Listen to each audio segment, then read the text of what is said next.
Kita akan lihat lagi lebih spesifik pertarungan Pilpres dan Pileg di Jawa Barat. Dari hasil hitung suara Pilpres KPU, Prabowo Gibran ini unggul sebanyak 2,8 lebih suara. Kemudian disusul dengan Anies Muhaimin sebanyak 1,85 juta lebih suara. Lalu Ganjar Mahfud memperoleh 500.000 lebih suara di Jawa Barat. Nah, selengkapnya saudara kita akan bahas saat ini bersama dengan peneliti senior Litbang Kompas, Toto Suryaningtya. Selamat sore Mas Toto. Selamat sore Mbak Adri. Oke Mas Toto, apa sih yang perlu dicermati Mas ini dari hasil perolehan sementaranya di Jawa Barat, Jawa Tengah dan Jawa Timur? Kita di Jawa Barat dulu ya Mas ya, siap. Yang paling dekat. Ya, pertama-tama kita lihat tadi seluruhnya di sapu bersih ya oleh kemenangan atau bukan kemenangan tetapi keunggulan dari pasangan 02 Prabowo Gibran. Nah, Jawa Barat ini 57% juga sebetulnya sebuah angka yang tidak mengherankan karena di pemilu sebelumnya dan juga di rangkaian survei kami ini Jawa Barat memang wilayah yang dimenangi oleh Prabowo Subianto bahkan sebelum dipasangkan dengan Gibran. Sementara untuk pasangan Anies Muhaimin ini memang ada di peringkat kedua untuk kawasan Jawa Barat. Sementara untuk Ganjar ini memang di posisi ketiga. Basis wilayahnya kalau kita lihat memang tidak terlalu banyak di Jawa Barat, khususnya terutama di Jawa Barat bagian pesisir utara. Kemudian di beberapa wilayah tengah. Sayangnya kemarin ada kasus kita juga tahu Bang Ara itu kan sebetulnya menguasai wilayah Jawa Barat bagian tengah. Beliau kan dari Dapil sana, Sumedang, Majalengka dan Subang. Tapi kan karena beliau berpindah sehingga kita bisa lihat semakin tertekan suaranya perolehan dari Pak Ganjar dan berarti artinya ngefek juga dong ya Bang Ara pada saat memberikan dukungannya ke Prabowo Gibran gitu. Ya, meskipun memang sejak awal, maksudnya sejak periode yang sebelumnya, posisi elektabilitas dari pasangan 03 atau Bang Mas Ganjar sebelum dipasangkan dengan Pak Mahfud memang tetap ada di peringkat ketiga. Oke, jadi kalau misalnya tapi kan dilihat nih kalau Anies Muhaimin sebenarnya juga tinggi ya di DKI Jakarta tadinya sebenarnya diklaimnya adalah kemudian perolehannya menang, tapi kemudian tetap juga akhirnya Prabowo Gibran yang menang itu Mas. Nah kalau misalnya di DKI Jakarta ternyata ini yang unggul adalah pasangan Prabowo Gibran, bukannya Anies Muhaimin yang diklaim sebelumnya, ini akan pasti unggul di Jakarta. Ya, ini juga sebuah fenomena yang baru. Ya kalau dibilang anomali ya sulit juga ya, karena ini semuanya kebetulan fenomenanya kan seluruh provinsi, ini kan hampir seluruh provinsi dimenangi oleh pasangan 02 gitu. Maksudnya suaranya yang tertinggi diperoleh oleh pasangan 02. Nah khusus untuk DKI memang spesial karena DKI ini dari beberapa pemilu dan pilkada pasangan Anies, terutama nama Anies Baswedan ini kan selalu elektabilitasnya tertinggi, ditopang oleh elektabilitasnya PKS sebetulnya di Jakarta dan apa sekitarnya. Yang terjadi Mas pada saat 14 Februari ini? Oh, faktornya pasti ada beberapa, ada banyak, tetapi faktor kuatnya tentunya yang pertama adalah faktor bergabungnya Gibran ya. Yang pertama bergabung. Jadi ada faktor yang sifatnya mendasar, ada faktor yang sifatnya insidentil. Yang mendasar itu kalau menurut kami adalah bergabungnya atau dipasangkannya Gibran kepada Prabowo.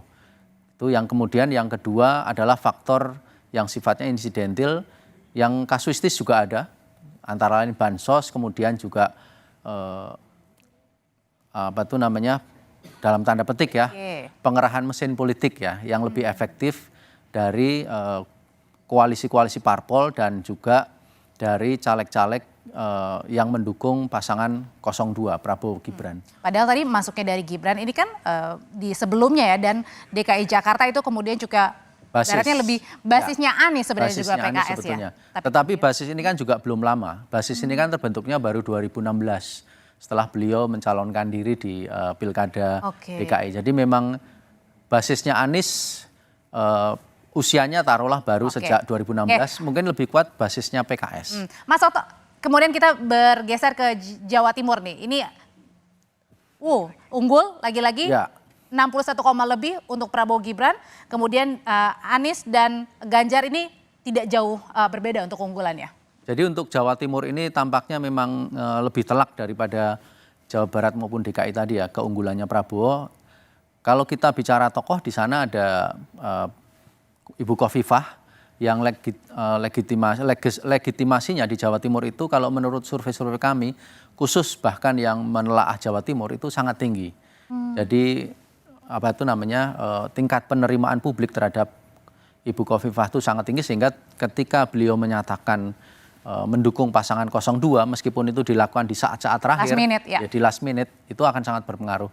Dan menurut hemat kami ya mungkin itu salah satu strategi juga bahwa pernyataan bergabung itu dilakukan di last minute, bukan di awal. Karena di awal kan kita dengar pada waktu itu nama Khofifah juga menjadi rebutan dari kandidat calon presiden, termasuk Pak Ganjar waktu itu. Oke, termasuk juga dengan mungkin masuknya Emil Dardak juga ya? Ya, dan Emil Dardak, karena lalu menjadi kekuatan menjadi lebih utuh. Oke, Mas Toto, kan kita sudah lihat tadi ya perbandingannya setidaknya di Jawa Barat, DKI Jakarta, Jawa Timur. Memang yang unggul dari hasil hitung cepat adalah pasangan Prabowo Gibran. Tapi yang menarik untuk kemudian kita kira-kira kenapa nih di Pileg ini justru diunggulkan oleh PDI Perjuangan. Maksudnya paling tinggi PDI Paling tinggi PDI ya. Perjuangan. Kenapa nih Mas? Ada apa ini? Ya ini sifatnya masih analisis yang harus terus dikembangkan kan. Karena kita masih harus melakukan berbagai cross dan juga melihat persoalan-persoalan di lapangan. Tetapi salah satu yang bisa kita nyatakan kalau dari hasil kondisi saat ini, pertama kita harus lihat keunggulan atau tingkat elektabilitas PDI Perjuangan kalau dari beberapa hasil survei kan sekitar 16 atau 17%. Sementara tingkat elektabilitasnya Pak Ganjar itu kan untuk nasional kan sekitar 16. Juga, ya. Jadi sebetulnya tidak terlalu jauh. Tetapi tingkat elektabilitasnya di wilayah-wilayah Jawa tadi yang kita lihat itu kan sangat relatif lebih rendah. Artinya kalau kita bisa lihat tadi kan di perolehan di Pileg PDI Perjuangannya 16, sekian. Kemudian juga di Ganjar Mahfud juga 16,9. Artinya yang memilih Ganjar dan Mahfud juga pasti akan memilih PDI Perjuangan. Itu bisa dilihat di tabulasi cross. Sayangnya di sini tidak ada ya. Tapi itu bisa kita lihat di tabulasi cross. Biasanya kalau dari penelitian kami kemarin saya lihat hasil exit poll ya, bukan quick count, kali ini quick count. Tidak 100% juga Mbak Utri. Jadi hampir tidak ada simpangan ya. Jadi split tiket itu ternyata cukup besar di Ganjar. Pemilih PDIP yang memilih Ganjar tidak mencakup 70% kalau dari hasil exit poll kami. Ini beda dengan pemilih Gerindra yang memilih Prabowo yang angkanya tinggi sekali, 90% lebih. Jadi di sini kita bisa lihat bahwa kenapa PDIP tetap tinggi sementara perolehan Ganjar rendah, terutama juga di wilayah Jawa, karena terjadi split ticket tadi. Jadi pilihan antara partai dan pilihan terhadap capres itu berbeda. Berbeda ya justru ya pilihan dari pemilih. Terima kasih Mas Toto Suryaningtyas, peneliti senior Litbang Kompas yang tadi sudah memaparkan banyak mengenai tadi perbedaan di Jawa Barat, Jawa Timur dan juga termasuk di DKI Jakarta. Terima kasih Mas Toto, sehat selalu ya.